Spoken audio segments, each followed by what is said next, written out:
All right. The audio that I got this week, I'm just easing in there, getting some responses from them. Now they'll respond to me in many ways when I'm out there. They'll pop stick sometimes. I can't tell. Sometimes I think they're clapping. Other times I think they're hitting rocks against wood. Other times I think they're hitting rocks against rocks.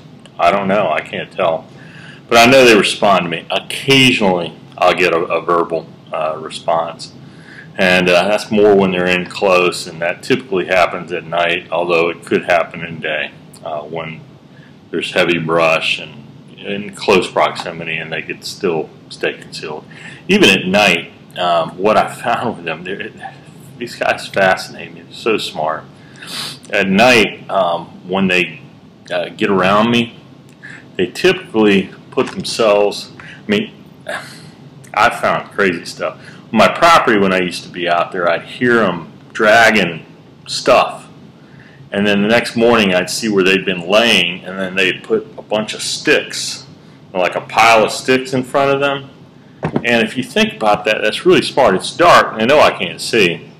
But if there was a camera somewhere, what's going to happen to that camera? It's going to get out of focus because it's going to hit those sticks first, and it's going to screw up the focus.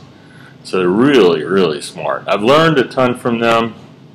I learned a lot in the forest, as I've said. They knock down trees in many cases. A lot of times what they'll do is they'll damage the tree, the bark.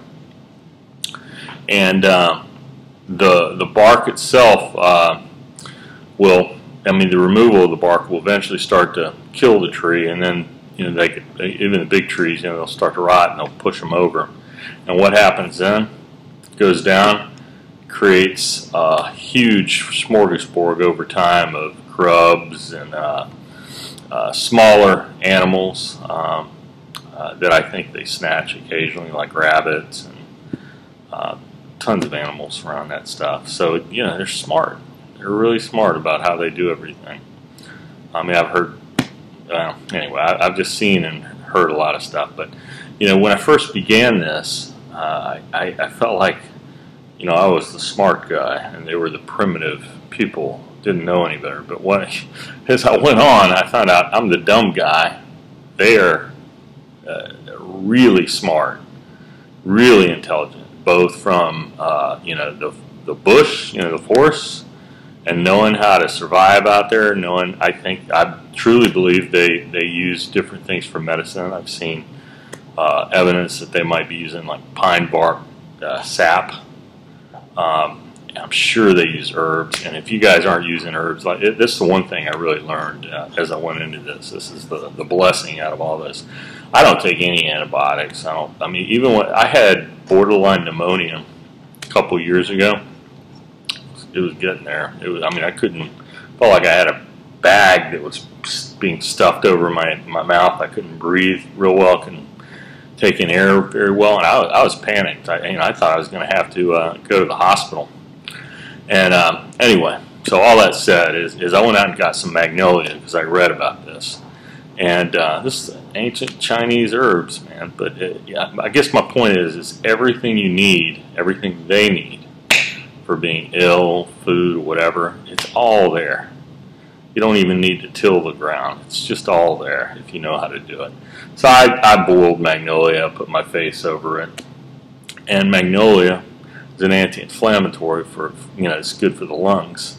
So if you inhale it and you keep doing that repeatedly every hour for many hours, I did it for 6 or 8 hours. By then, I was golden.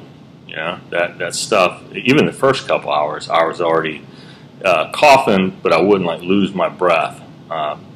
Anyway, sorry, I'm on a tangent with herbs, but herbs, I'd encourage you to check out poplar trees,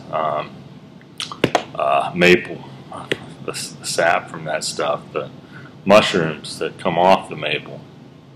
All these things, I'm sure they know all this stuff. The Native Americans knew all this stuff.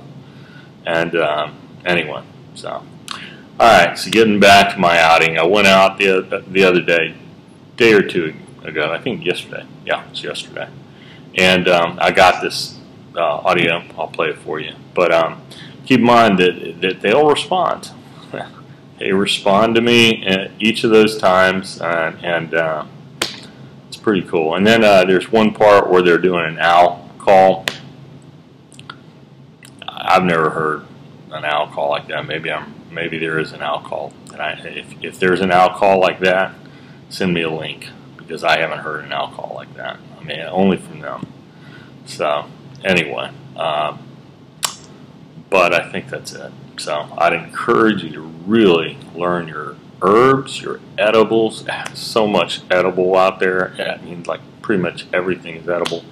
And even though people talk about this herb or that herb being great, you know, there are so many herbs that are equally, maybe not as fantastic as certain mushrooms or herbs, but quite a few of them are fantastic for your health, for your blood, cleansing your blood, for they're anti-inflammatory, which if you read anything about disease, cancers, you know, even arterial issues, you know, circulatory, a lot of it, you know how they tell you to take aspirin. Oh, take aspirin, it helps for your, you know, circulatory issues. It's anti-inflammatory.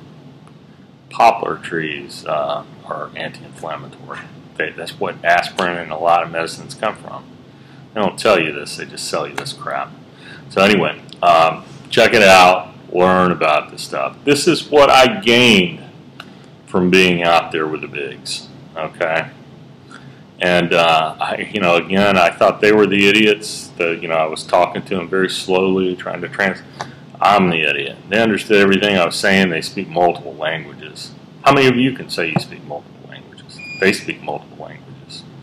Anyway, check it out. That's my tea. I gotta go. See, I'm making tea. Poplar tea. And I'll post another video later that has the stuff I got in the woods, and you can listen to it and, you know, enjoy it. You can say it's bullshit if you like. I don't care. I know it's not. You know, it's like I got better things to do than make up stuff. But I like it. I find it interesting, and I always enjoy when they respond to me in whatever way they do. So, take care.